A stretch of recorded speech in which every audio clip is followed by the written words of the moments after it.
Bhagawatha Vahini, Chapter 36. Comrade and King. Master, I am eager to hear about the boyish pranks, the games and adventures that Krishna, as the cowherd lad Gopala, engaged himself in with his comrades of the Vraja community in the groves and wilds during the 11 years that he spent in Vrindavan after reaching there from the Mathura prison where he chose to be born. When Parikshit prayed thus, Shuka was rendered very happy. He smiled and said, "It is not possible for me to describe to you all the leelas of that divine Gopala, each of which fills the mind with sweetness. The Vraja cowherd boys who shared their joy were really blessed. The Lord will not pay any attention to external distinctions, the name of the individual, his nationality, his caste, his profession, his attitude. Whatever may be the attitude with which a person approaches him, he will welcome him, draw him near, fulfill his wishes, and confer happiness." That was the nature of Gopala. Ever since he was left in the home of Nanda by his father Vasudeva, Krishna granted great joy on Nanda, and the grateful shouts of victory echoed and re-echoed in that home as a result of the child's divine prowess. He grew day by day with increasing charm.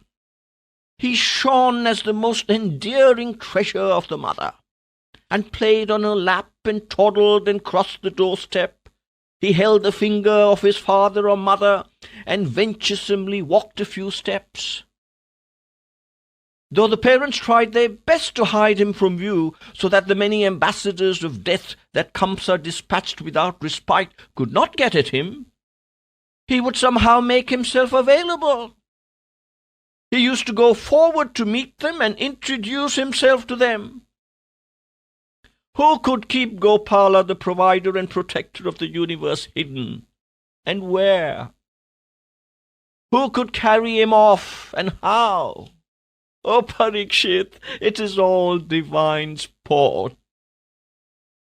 Growing day by day, he started going to the sacred sandbanks of the holy Yamuna river with children of his age from the homes of the cowherds and play. The parents endeavored to stop him but could not. Like his comrades, he drove cows to the pastures. Really, the eyes that saw the entrancing scene, when Gopala was in the midst of the herd of clean, sleek, happy cows and calves, are worthy to be called so. For they saw the sight of all sights. Picture to yourself, O king, the spotless white herd of calves and cows, the dark divine boy. They were drawn to him close. They would not leave him and stray away. Nor could Krishna, for he loved them as his own brothers and sisters or as his own children. Let but his hand touch their backs ever so lightly.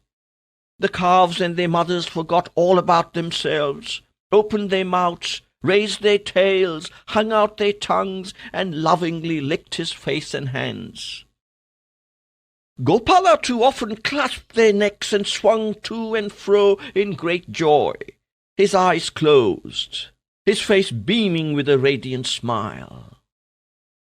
The calves playfully butted at his soft body with their just emerging horn ends.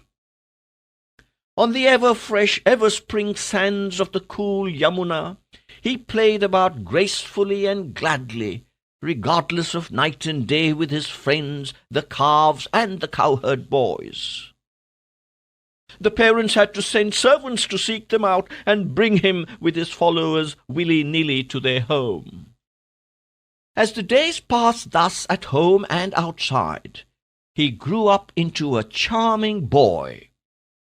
Though the parents did not want him to, he unleashed the cows and calves of the stall, drove them along the route taken by the village cattle, and put them too on the common road to the verdant pasture ahead.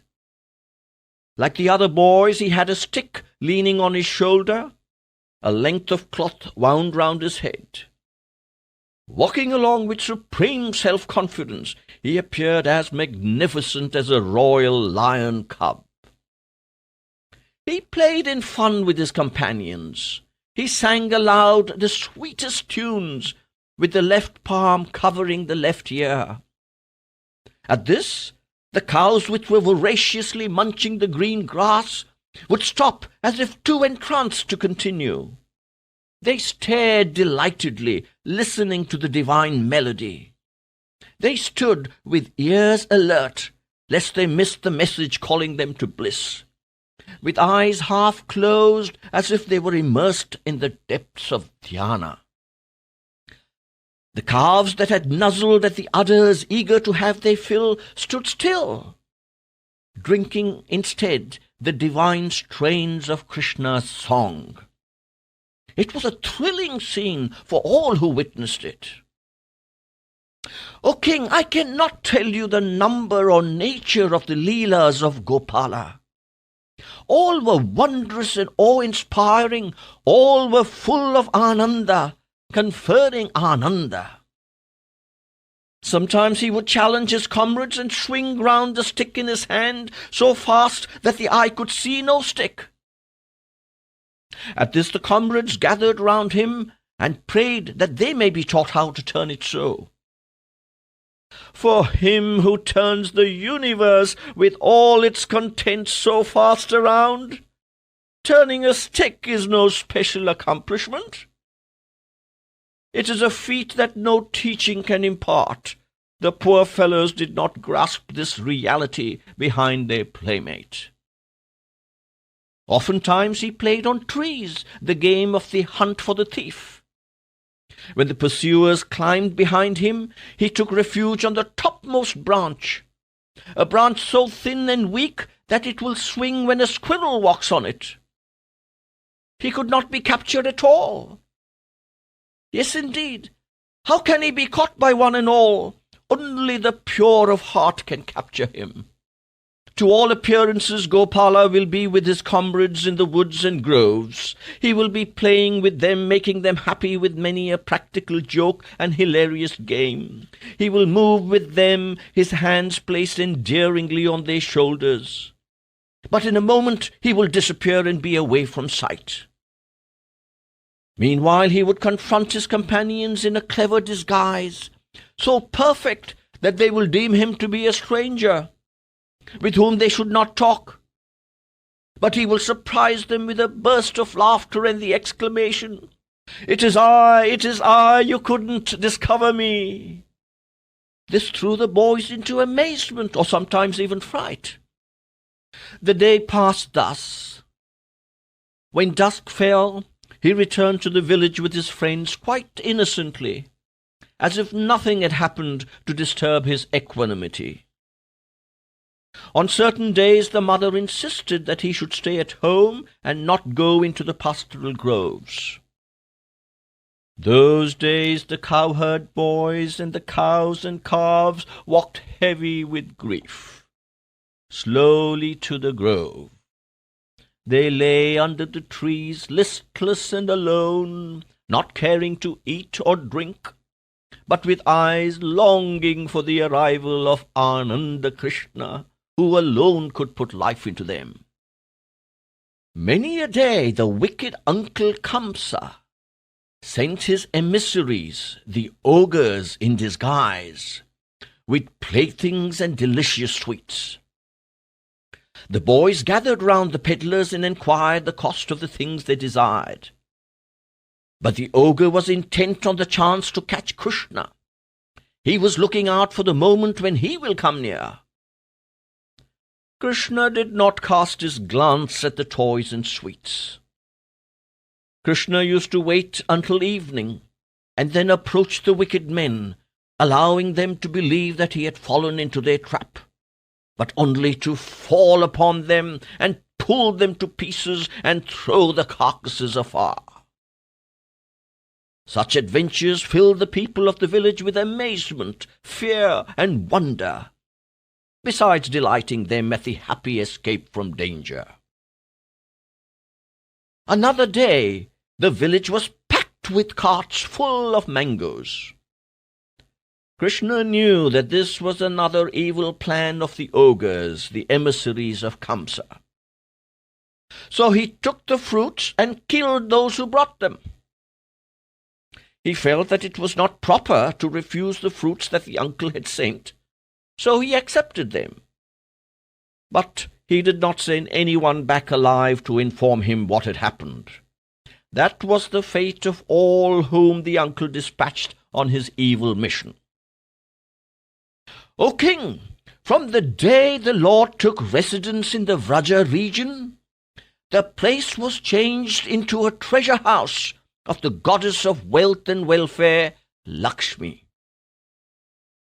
It appeared as if she was scattering her graceful smiles all over the place. There were thousands upon thousands of cows. There was no shortage of curds, milk, or butter.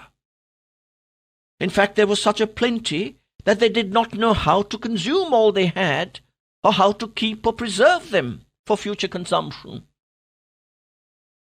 Gopala loved the cows so much that he could not tolerate any idea of throwing away the precious gift. That is the reason why he was pleased to receive them into his own stomach. This act of grace is the basis for the appellation milk and butter thief.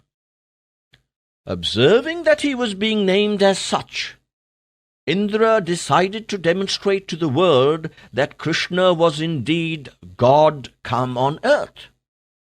So he manipulated a situation where Indra Puja was cancelled by the people of Vraja, where Indra retaliated with heavy downpours of rain, and where Krishna had to lift up the Govardhana peak in order to shelter the cowherds and cows from the onslaught of the downpour. It was all part of a play. Indra had no anger, nor did he entertain any idea of revenge or retaliation. Nor would Krishna ever advise people to give up puja. Such miracles were decided upon in order to make them identify the divine already amidst them. Such incidents confirm the view that nothing can happen without an underlying purpose. Meanwhile, Parikshit intervened with his joyous exclamation and said, "Oh, how sweet are the leelas, the sports and pranks of the divine boy Gopala! The more we hear, the greater grows the appetite. Master, let me listen to a few more and attain the state of liberation."